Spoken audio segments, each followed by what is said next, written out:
We don't even advertise anymore because you get the phone calls from the phone book. They're calling you and the guy below you and the guy below you and the guy below you, and they just want the best price. We don't want those clients anyway. We only work with referrals. We get a random phone call. I always say, well, how did you find us? And if they're like, some of your property, I'll look it up on Google Earthquake and I'll see if it's, and then if not, I'll refer them to somebody else. Whatever it is that makes us want to do it all, run the back end, run the billing. He just wanted to clock in and clock out and not worry about business. This is where I learned that some people just don't want to be business owners.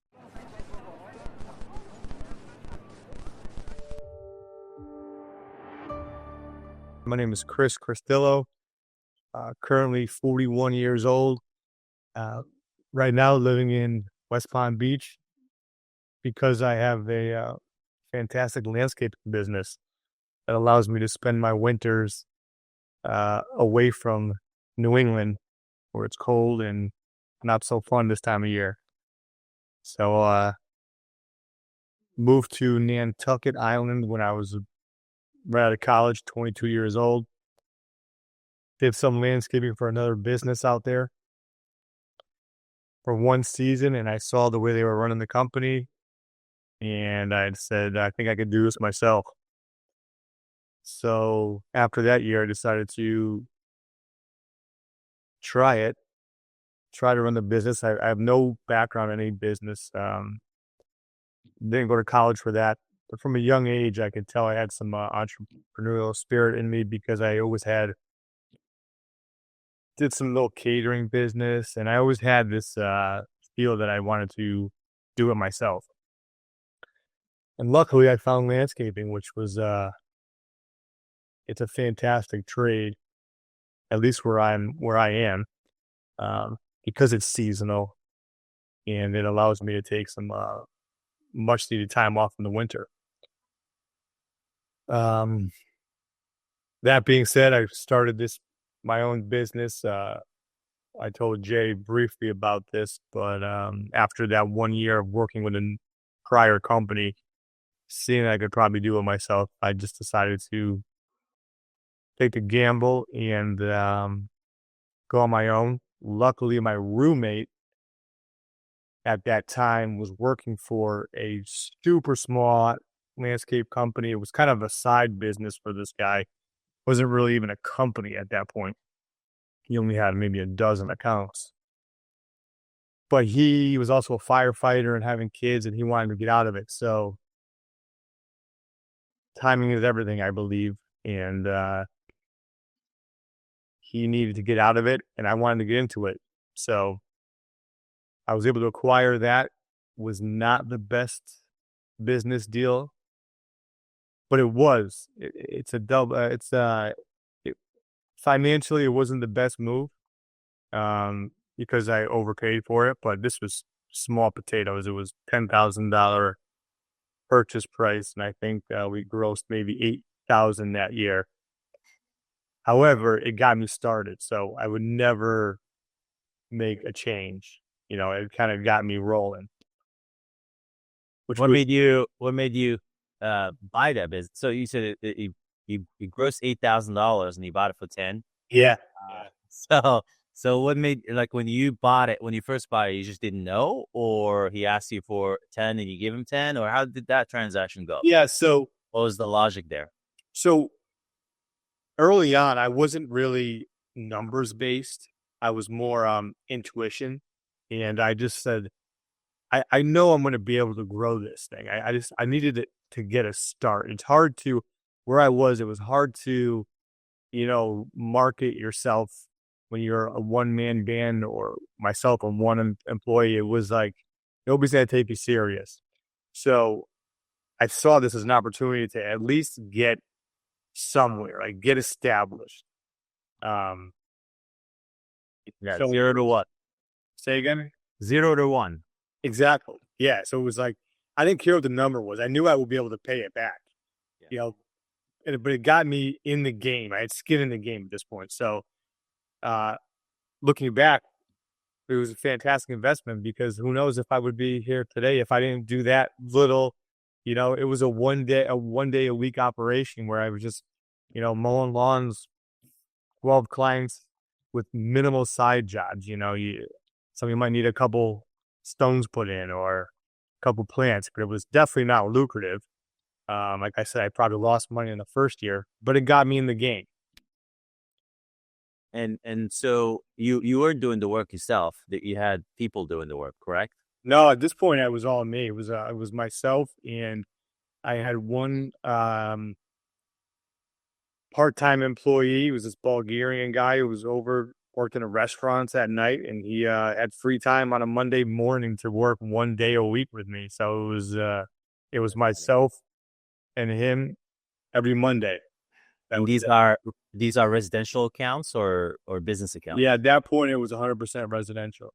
And then just grass mowing, or are you doing tree trimming and stuff? Yeah, we were doing basically full maintenance, whatever they needed at that point. It was spring cleanups, fall cleanups, lawn mowing, fertilizing, privet pruning, any maintenance that the property needed, mulching, and then the occasional planting if needed.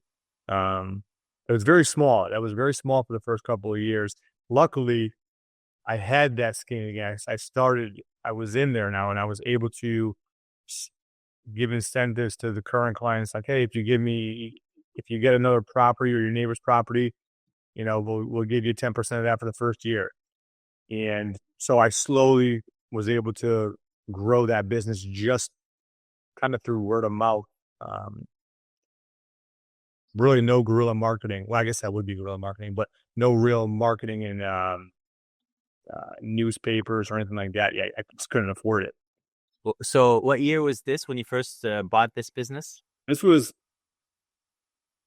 2006, 2007. Yeah, Okay. about 17 years ago. And then how long have you owned it before you did the next acquisition? The next acquisition was roughly 3 or 4 years later. It was 2010. 2010. And how big was the first business was at that time by the time you got into the next transaction? So at that point, I bought it. It had about about a dozen clients. I probably just about doubled it. It was still small. It's still kind of a side company, but we were up to maybe 24 to 30 clients. Still not making a lot of money. You're still broke. Still broke. Yeah. Okay. All right. Still Got totally broke. it. Bank still young, so I'm not probably. I knew I had to save, and I had this. I knew I was gonna get somewhere, but I was still young, so still spending some. But I was always somewhat conservative, luckily, at an early age, so I always saved, but I probably still spent more than I needed to. That's funny. And then so now 2010 comes. How do you come across the next deal? So 2010, this was actually in the newspaper. Uh, Landscape business for sale, $50,000. Local newspaper? Yeah, it was a local newspaper. That's cool. Nantucket, right? Yeah, the Inky, it's called the Inquirer Mirror, Okay. Inky Mirror for short. And I saw landscape company for sale, and I was like, oh, done, it's mine. It was there was no doubt about it in my mind that I'm getting this business. And he had other people. It was like, when one of these goes for sale, it's like people want them, they want to acquire them. So I didn't have the money. I had like 8 grand in the bank at that point, but I made a deal. I told him I'll take it for 50. And I had to figure out how to get the money. Luckily, he did. And this was kind of a pattern over the years where seller financing. He was able to. He agreed to take, was either 25 or 30,000 up front, and I'd pay him over the rest of the year for that. So 2010 season, I have to pay him off over the end of the year. But this was a big learning experience because how do you get money? I told the guy I'm going to take this business, and I was $25,000-$30,000 short of getting it. So, I had 8 grand in the bank. This is where things got a little interesting, where I had to take out multiple loans from short-term lenders, Cabbage, Lending Circle, all these like online 6-month, super high interest rate. And and they're getting paid back on a daily rate. They just Yeah, loan sharking. Yeah, yeah, loan like Yeah. now am I looking back, I'm like, this is gonna be my next business, I think, is doing what they're doing because it is insane. Yeah. So I probably paid whatever the interest was. It was through the roof. However, I had this vision where I'm like, I'm gonna grow this. I'm gonna get there someday. So I need to keep whatever it costs. I'm gonna do it. And I was able to get multiple loans and through a local bank and then Lending Tree Cabbage through his financing for this season, and it worked out. And I was able to that year probably living off of peanut butter and jelly. I mean, I'm talking broke. Every last dollar is coming in. It's going out faster than it's coming in. But we got to the end of the year, and I had a little bit left over, and it was great. So that was a really big jump. I mean, that company was about 30 or 30 accounts, and so now we're starting to grow. I think we're grossing maybe around 100,000 at this point at the end of the year. Um, So that one business that you bought for 50 grand, so you said about 30 accounts. How much revenue was that, and how much, profit or net profit at the end? yeah, so that one I believe was taking.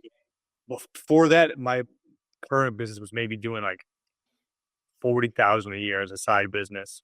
This one was grossing roughly 60 to 65. So I saw that as like, wow, I'm more than doubling. This is huge. Yeah. Uh, so we were at the end of that 2010 season, I believe we were right around 100,000. And but the numbers were still good. It was about a 25% take home at the end net. So And you had the crew with that second business. Did it come with a crew? it did. So at that point, I still was myself and maybe two guys. And then I took that company over. He had about 4 or 5 employees, maybe 4. So now we have this little business going. I'm working every day of the week. It was Monday through Friday. Finally, it was a legit, super small, but it was a business. Yeah. And were you able to keep all those guys that came after you bought the business, or you lost a few Yeah, of them, or yeah. how did you I get was. how did you get your guys to work with the other guys? Yeah. So luckily, at this point, we're still so small, and it was just myself and one other guy. We have to work with somebody. It didn't matter. Got it. That's easy.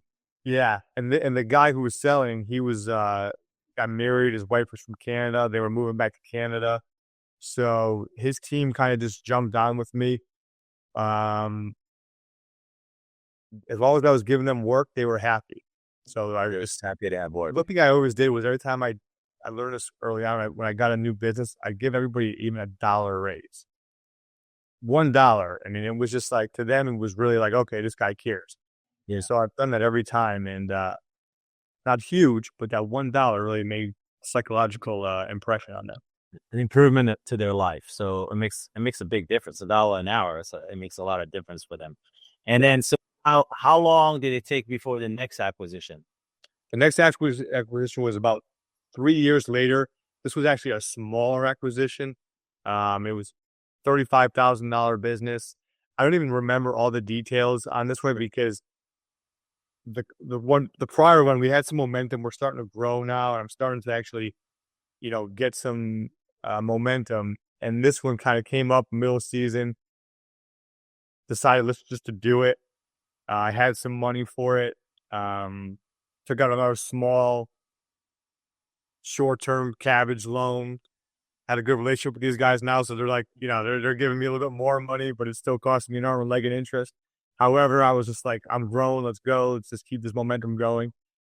And I don't really even have the financials on that one. I just remember it was somewhat of a smaller business, but it was like at this point, I just wanted more accounts. I didn't care the level of the service. I just wanted more accounts just to keep this thing going. So the financials, I couldn't even tell you what it did. I kind of like Why did out period. why did this guy sell? This third guy? So this guy wanted to. So this is where I learned that some people just don't want to be business owners. He got a job at a welding business, and he just wanted to go work for somebody else and not have to deal with the back end. So I'm thinking, I always was so confused by this. Like, why would you ever want to go backwards? But some people just don't. have that, whatever it is that makes us want to do it all, like, run the Yeah. back end, run the billing. He just wanted to clock in and clock out and not worry about business. And And he probably could make more money on welding than what he was doing in that business. well, that's a good point. He told me that. He said, you know what? I'm at the point where I either had to buy something and double or just get out. So it made sense to me. I mean, I was the guy who was hungry, wanted to just keep moving forward with it. He was like, you know what? I just want to clock in and clock out and then not have to worry about it until Monday morning, which That's some people, that's what they want. We need those people too. nice. So that's acquisition number 3. How about acquisition number 4? How long did it take after that? So So this is we're like now was 2013, right? The third one yes, was 2013. yes. This one was about 2017. This was the biggest. This one was a game changer. And now before we talk about the acquisition, how big are you now? At 2000, because you bought these 3 businesses, but you're still growing. Still growing, and they weren't Yeah. really. They weren't. We're still growing, but so now we're grossing somewhere between. Say we're grossing about 300,000 a year. Okay. Yeah, so we're still small in the game. I mean, we have some accounts, but a lot of them are like they're not the big boys that we want. They're not Yeah. the $10,000 a month clients yet. Yeah. This next acquisition, this is the one that changed my life. This was our current company is called Earthworks. We bought that name from this company. We love the name, so we changed our name to this one. This one was a steal. I still like get chills when I think about this one. It was a $250,000 for this company, and they were grossing 1 point, almost 1.5 a year. Wow. Yeah, yeah. This was like I remember to the day I was in Lake Tahoe playing poker at a circuit event, and I got this call from the guy. And I flew home the very next day. I'm like, I got to meet you tomorrow because I want this business. So he called you directly? He did. So I had at this point I had a lot of the vendors, the nurseries on the island, supply companies saw what I was doing and like this guy's young, hungry, he's trying to acquire and build something. So I had a really good relationship with vendors, and somehow this guy wanted to sell. He started talking to the vendors like, I got to find someone. I want to give to somebody who's going to take care of my baby. Like, cause he grew this. The guy was like 65 years old. He started this young and grew this beautiful business. So he just didn't want to give it to some random person. So I got a phone call. He's like, hi, my name is Tom. I own this company. I want to sell. And I said, well, great. I want to buy it. Wow. Yeah. Yeah. So that was another one where we came up with a contract that said, I'll give you half up front and pay you off over a 1 year period. So continuing on that conversation, that first call, like you said, hey, my name is Tom, I want to sell. And then you said, yeah, my name is Chris, I want to buy. Then what did he say next? Yeah. So, this conversation went on for probably an hour and a half. And you just tell me about his business. He's like, this is how I ran my company for so long. He was a pretty outspoken guy. Tell me how many employees he has, his revenue, what his game plan was. He wanted to start traveling. He was just really opening up to me. And in my mind, all I'm thinking about is I want it, but how am I gonna get this money? So I'm sitting, I'm listening to him, but I'm like, the wires are already turning. Like, where am I gonna get this money? Did he tell you the price at that time? He did. He did. He told you the price. He told me the price, and it's still. How did he come up with that price? He never told me. Okay. He never told me. He just said, the price I want is X amount, 250,000. And this was, I mean, at this point, I started understanding numbers and, and the business and seeing these could be profitable companies out here, and mine was starting to get to that point. But this was going to take me to the whole nother level. If I'm grossing 300-400 a year, now his is doing 1.34. I'm like, to me, I was just like dollar signs are going off in my head. I'm like, this is incredible. But how am I going to pay for it? So yeah, he's telling me this conversation, and in my head, I'm still thinking like I'm already like, okay, cabbage, lemon tree. My mind just going like, where is this money going to come from? But I'm like, I'll take it. I'm going to make this happen. And I've always had that where for whatever reason, call it whatever, ignorance or just like the drive to want to succeed with him. I just never once did it ever cross my mind that I wouldn't be able to come up with the money. So I just said, yeah, we have a deal, and we'll figure it out, the money afterwards. And I flew home the next day, cut my trip short, and I just met him the very next day, and put a contract together. Luckily, at this point, my local bank saw that I was growing, and they were able to give me a good chunk of financing, the majority of it, which was fantastic. 5-year term with them, and paid him off over the season. But this business also taught me some valuable lessons. He didn't tell his employees he was selling, which now, I mean, this could have been a tragedy. I mean, his top two managers thought they were going to get the business from it. Oh, Last moment, he doesn't even tell them really. I don't know if he was scared to tell them, he didn't feel comfortable. yeah. Once I acquired it, they went out and tried to poach all of the. Wow. So this wasn't in a contract. I never even thought about some of this happening. Yeah. Everything up to this point has just been easy peasy, buy, move on. Everything's great. This was a huge wake up call. And they succeeded with grabbing. What did they get? They got a few. They might have this. He had about 80 accounts. I think they were able to get about 10 or 12 of them. Wow. Yeah, which was now moving forward, all that has to go in contracts. But I was still young at that point, and bitches, I was just like, let's just keep going. Yeah. Yeah. I didn't even think something that could happen, but it did. So how did you get those guys back? Did you get accounts back or no? It was just No, nothing happened.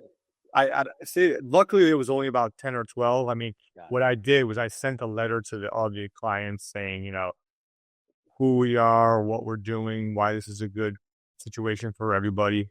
Yeah. And so luckily they only got that 10 or 12. Out of those, we got, I believe it was 3 of them back, and we lost, whatever that was. Okay. And now moving forward, how did you kind of change your approach, after this experience? What are the things that you did to avoid these things? Yeah. So I knew I wasn't done. I knew I was going to I started enjoying the acquisition part of it. Now it's like the landscaping was whatever. I mean, it's a great business. It's very lucrative, but I enjoyed the acquisition and like building this thing. So I knew it wasn't going to be the last one I purchased. So, a couple years later, another one comes up, and who do they call? I'm the guy they call. He called me, said he wants to sell, similar size of this one, but this was 500,000, which made sense. It was right on the right numbers. I mean, I'm paying more than the last one, but this one's still. So it's also doing like $1.5 million in gross. Yeah, they were doing it. They were doing exactly 1.25. He wanted 500,000. 125 should be doing about 250K in net, and so you're buying him two times. You're buying it 2 times net. Exactly, and that was kind of like, that's pretty standard as far as this style of trades company, where it is 2 times net was like the goal. If you get it for that, I'm happy All day. all day. Yeah, it's Yeah. great. So, however, with this one, I go into it. Do your employees know? Yeah. Because at this, whenever you do something that size, now I got, especially the last one when I bought Earthworks. Now we had more employees come in than we had in our old business. Yeah. So it was like a lot of learning, like who's going to work with who, how do you do this, and and luckily I was able to. It worked out very well, and we put this. So what have you learned? What have you learned about the whole meshing the cultures? It's creating a system that you're able to.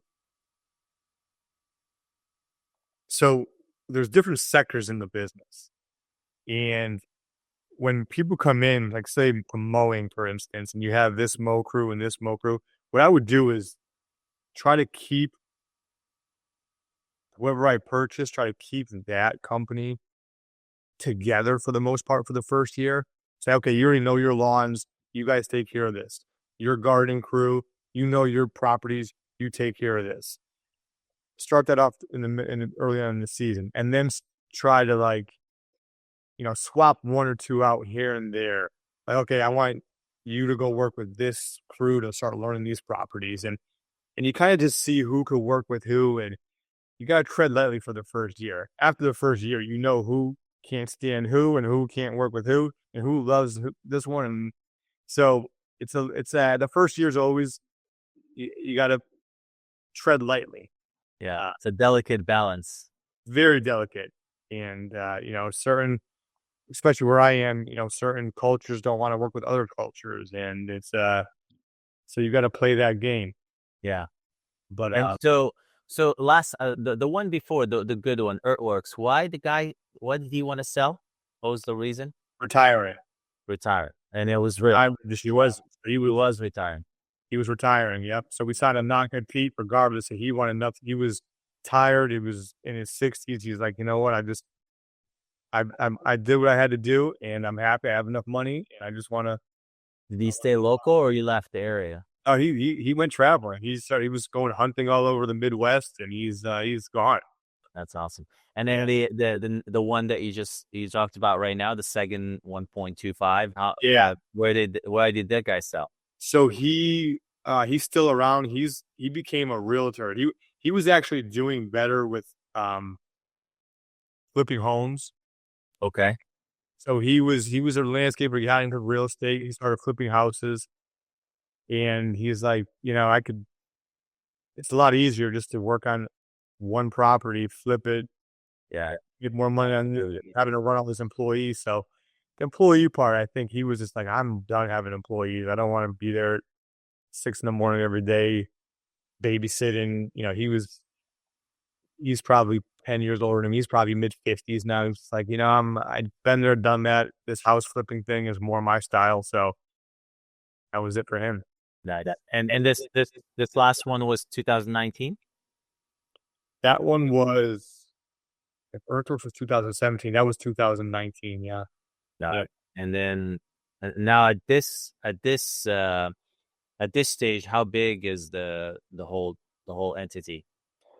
It is, we have about 140 clients, which is too many, in my opinion.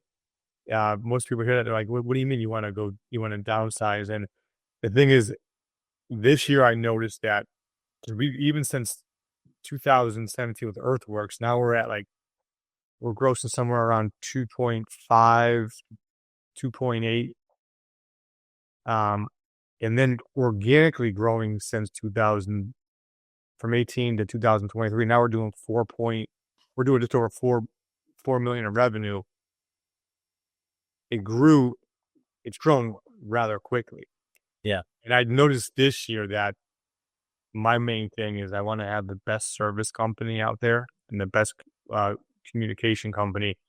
So our communication is still, I think, by far the best. We get back to everybody within the same calendar day. But the service, we had a hard time keeping up with the demand.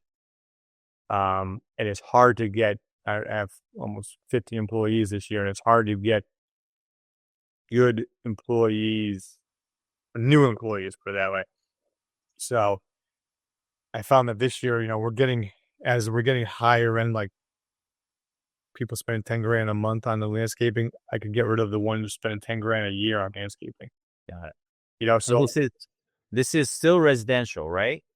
yeah, it's 90%, 95% Okay. residential. Got it. Yeah, but there's not a lot of commercial ones out there, and the commercial don't want to pay. They just make it look decent. It's not what we do. We provide a super high end product to people who want to spend and appreciate what we do.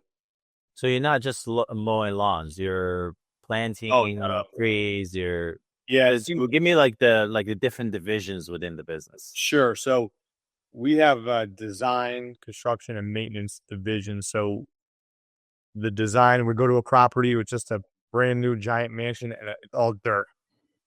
We'll go in and design the beds, the pools, the driveways, the walkways, the fire pits, stone walls, trees, whatever they want.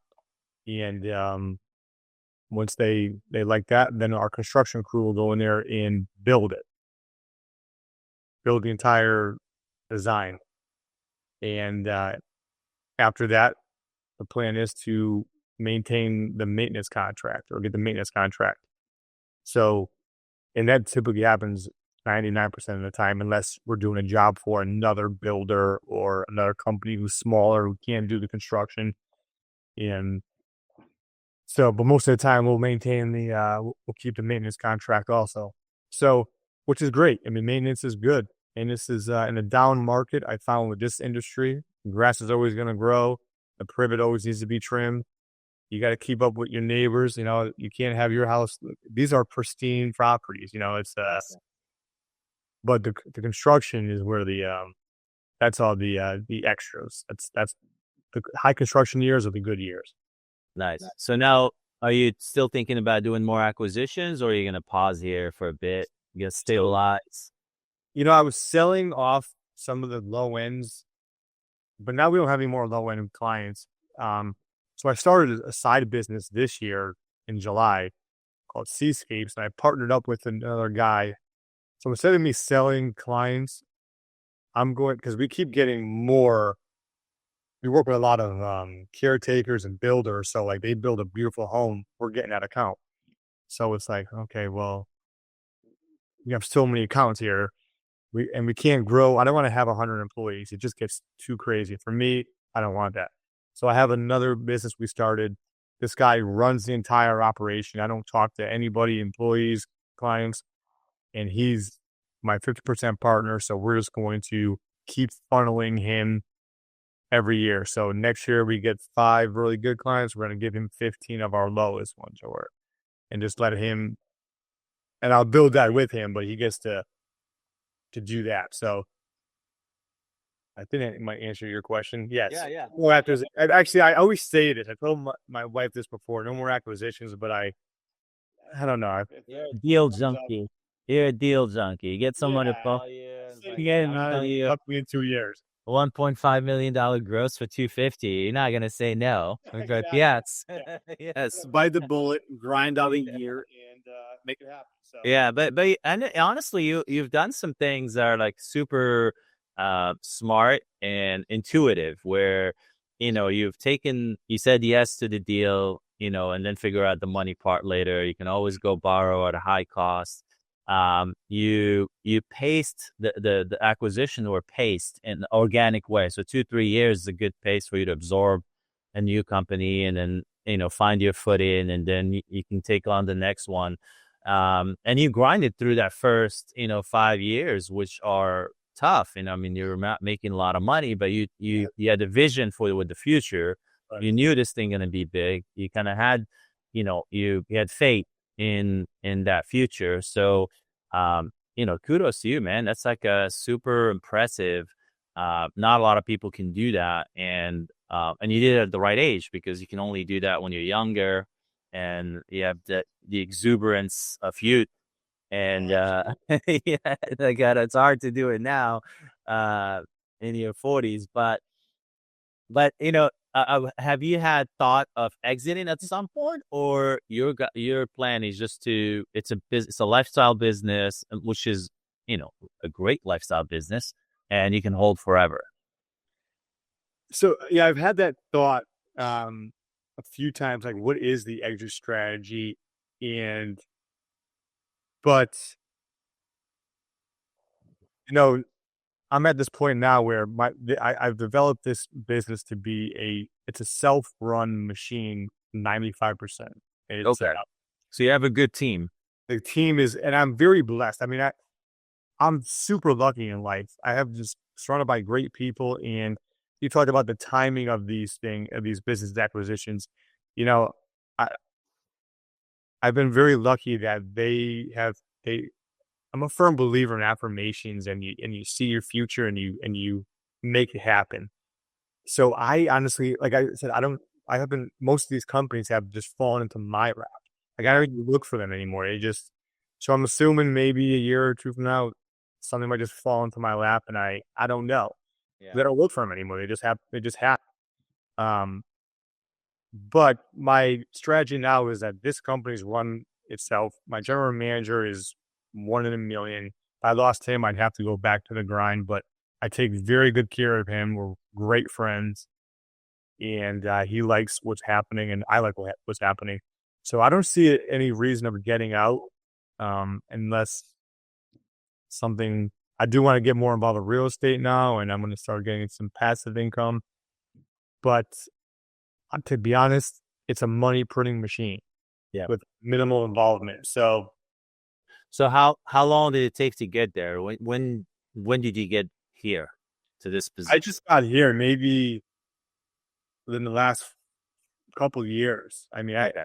this particular year, I paid the business off last year. So I was super. I was just I was aggressively paying off these businesses. Aggressively. I didn't want to hold notes, SBA loans for long. I don't like owing anybody money. Or did you have an SBA loan on the last one? No, I didn't. So I just did a Okay. conventional bank loan, 5-year term. Got it. Um, Okay. So you paid off the bank. Got it. correct. So all your structures were, 50% seller financing, and that 50% is borrowed from the bank. So you pretty much zero down, if you will.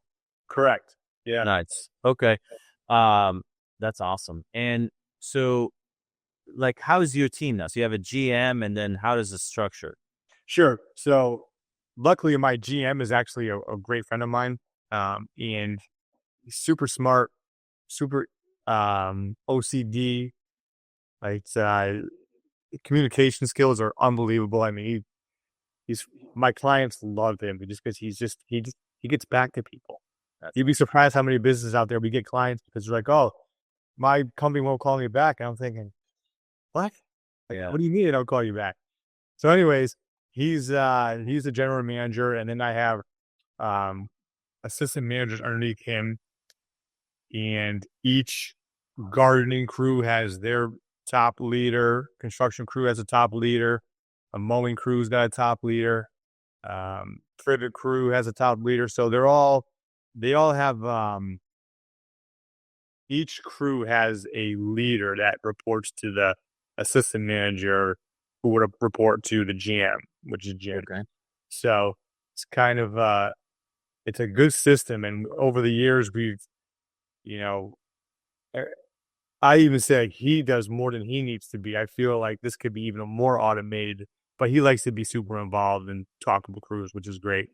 But they basically get, their job sheets could be for the entire season. There's it's just very repetitive. Every month you just know what you're doing. Uh, so the system it works itself really well. I mean, everything is use Google Calendar, and you could just pull it up. What you got to do on this day is already there for the entire season. Nice. And so the assistant managers can eventually graduate to become a GM. Do you have that? Are you grooming those guys to eventually maybe one of them Yeah. can So one of make the that transition? maybe, I mean, I think that he wants to. I don't think he ever wants to leave this position. He never wants to be the number one guy. He even told me in the beginning he doesn't ever want to be an owner.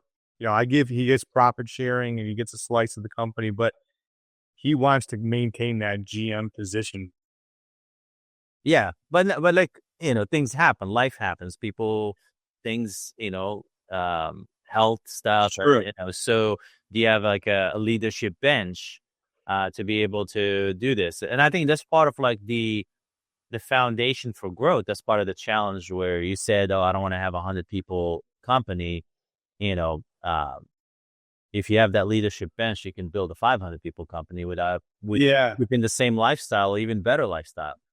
that's a really good point. And to answer your question, no, I don't have a backup for him. I mean, there's a girl who she's like the number two, and she's an animal, but she can't do what he does as far as the communication, the office work. She doesn't have that. She's a amazing field manager, and she could. But I don't have somebody if he was to. Yeah. So you need that communication inside game guy person. It's just, Yeah. I need to start visualization that person to come into the business because he could use a hand, and we could double the company if I had enough of him. It's Yeah. just Yeah. And he can groom that person. He can train that person to be an assistant manager, and then just stay in there. So if you have one inside, one outside, maybe two people can fit that role of that one person as opposed to one person being it's a good both point. of 'Cause them. I do have a guy who came over from another company who was in that position, and we don't utilize him for his potentials currently. I mean, Yeah. and I think it's more or less because my general manager feels like he's got everything under control and he doesn't want to. Yeah. But however, it's Yes. so Yeah. I'm gonna take some advice from you. Yes, this is big. Actually, this is a. If I got anything out of this conversation, it's that right there. I'm gonna. I'm glad. Yeah. I'm glad. So essentially, uh, if someone is out there looking to buy a landscaping company with the knowledge that you've accumulated over the last 10 years, what would you like someone who's has some managerial skill, someone who has some business skill, maybe have some money, what would the ideal acquisition look like? Let's assume that they don't know anything about landscaping. Yeah, I'd say like first and foremost is make sure that you're getting your net is uh at the lowest possible scenario, 18 to 20% on bad years where you're not doing a lot of construction if it's just maintenance. So And that's let's go back one step back. Sure. What's the ideal size? Size. Yeah, I think that's all really dependent on the person, and what their goals are. I mean, how much money do you want to live off of a year per year, or what do you need? So, the ideal size for me and my lifestyle is the current size. yeah. No, but let's say someone who's just starting their first acquisition and they want to get to your size, maybe in 2, 3 acquisitions. Sure. I would say, you know, if you could manage 10 employees, 8 to 10 employees, which anybody who's really willing to put the time in should be able to do, Yeah. I would go off of employee count Okay. prior to the number. Okay. It's it's managing employees is not easy for somebody starting off, and you don't want to jump too big as you'll start having employees that will just run over you, and now they're running the company. You need to have the system in place to grow it. So the employee count actually is enormous. The numbers have to make sense too, but I'd say, 8 to 10 employees, wrap your heads around that.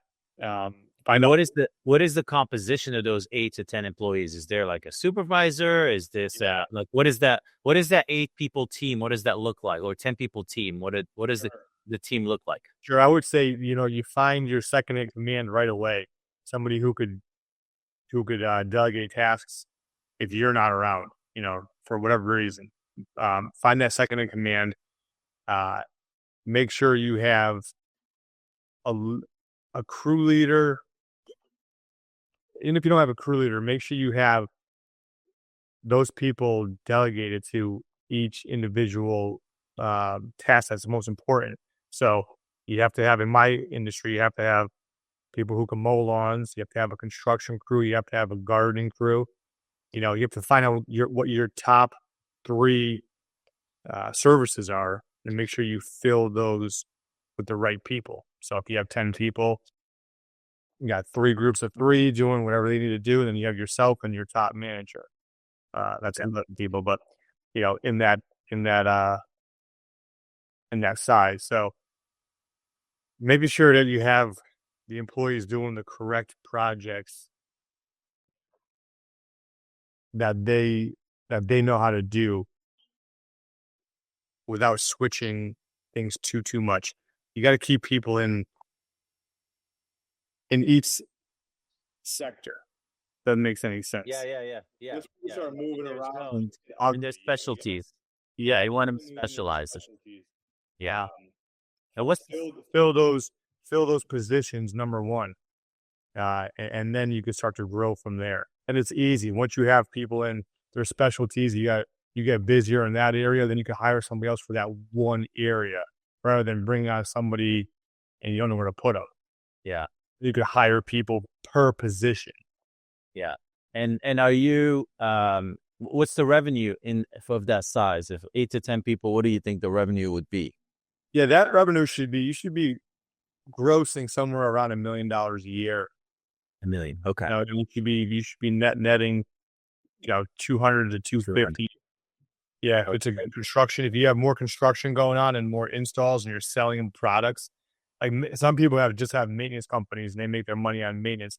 That's okay, but you're just making money on labor, Yeah. which is okay. But if you're selling a product, that's why I was thinking I wanted to become a construction company too, because if you're getting money on labor and you're selling a product, Yeah. it's a win-win.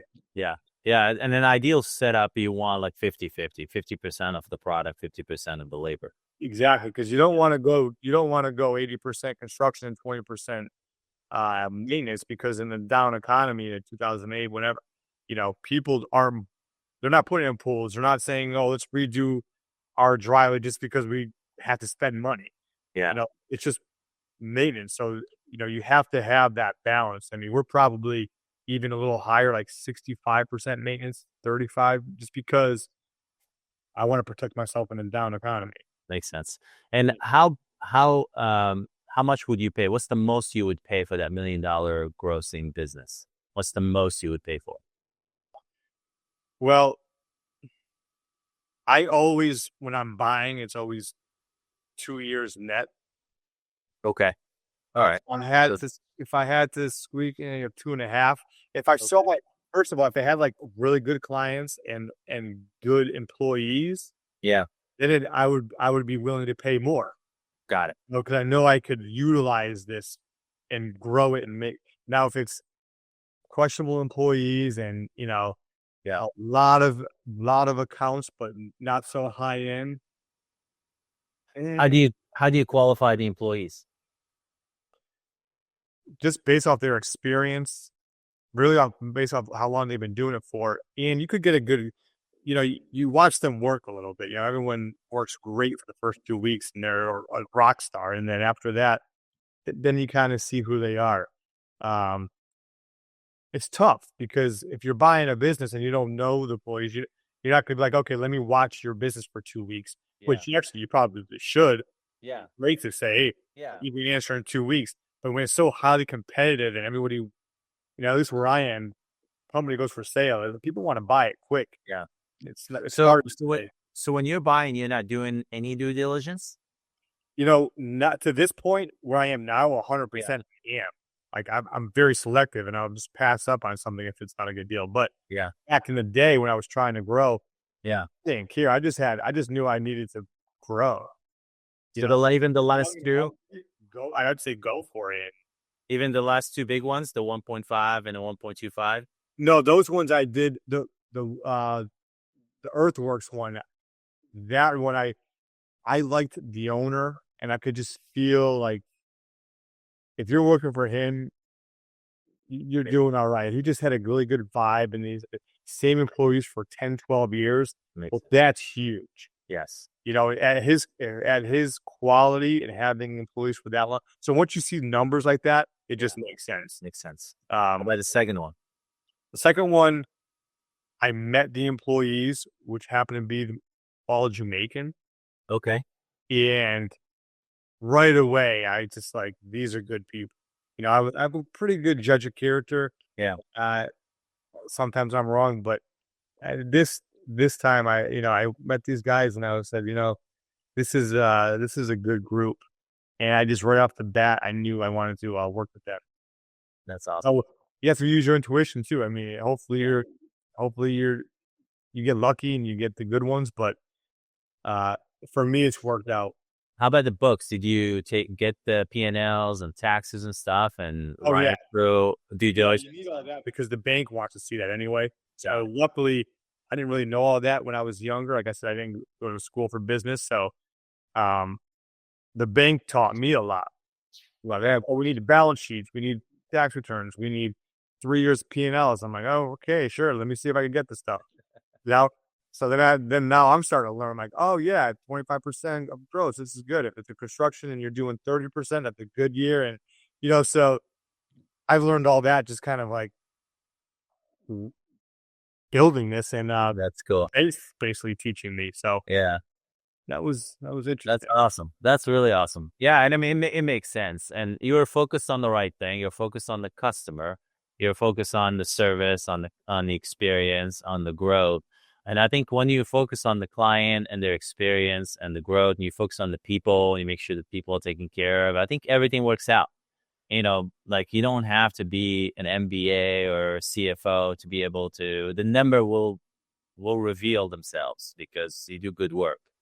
You do good Exactly. work. Yeah. Yeah. Yeah, you do good work. You take care of people. People stay with you. They do better work, and then that compounds over a period of time, and you build a really nice business. That's awesome. That's really cool. Well, I think any other advice you give somebody who wants to buy that 1.1 million or $1.5 million business, that's their first business. So, what other advice would you give them? So it's not rocket science. It's you got to jump into it, and there's going to be some fear. Like, I when it comes to the money, if you don't have the money, you could find the money. You Yeah. could. You know, I didn't have any of the money, but I made the deal just knowing that I'll find the money. Yeah. So money is out there. Don't worry about it if you don't have it. Just commit. If you like the business, you know you're going to be able to grow it, or even if it's right where it's supposed to be, and you're worried about the money, don't be. The money is there. You can find it. That's And awesome. don't How and about don't and don't micromanage. Don't well, you micromanage. can't. I'll do it a little bit in the beginning, Yeah. but unless you put in a good system and then be able to step away and watch that system run, because it's such a better feeling, and you get so much more use of your time if you're not micromanaging. Let the system run itself. Are you? I heard GM and I heard assistant managers, but I didn't hear any sales guys. Do you have any sales team in place or any marketing? No, because where I am on Nantucket Island, it's a little different from the rest of the real world because you can only expand 12 miles by 6. There's nowhere to, so we have good relationships with builders. We don't even advertise anymore. Wow. They're not, because you get the phone calls from the phone book. They're calling you and the guy below you and the guy below you and the guy below you, and they just want the best price. Yeah. Where we don't want those clients anyway. We only work with referrals. So we get a random phone call. I always say, well, how did you find us? And if they're like, an old phone book from back in the day, I'm like, all right, well, send me your property. I'll look it up on Google Earthquake and I'll see if it's, and then if not, I would refer them to somebody else. So no sales team. Again, if I was somewhere else and trying to grow this conglomerate, I think I would have to do that. However, we get we grow 10% a year just through word of mouth.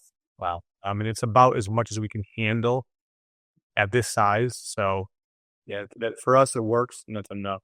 Makes sense. That makes sense. Cool. Well, I appreciate it taking the time today and sharing with us your wisdom. I'm sure a lot of the guys are gonna benefit from this. So thank you. Sure, my pleasure. Thanks for having me.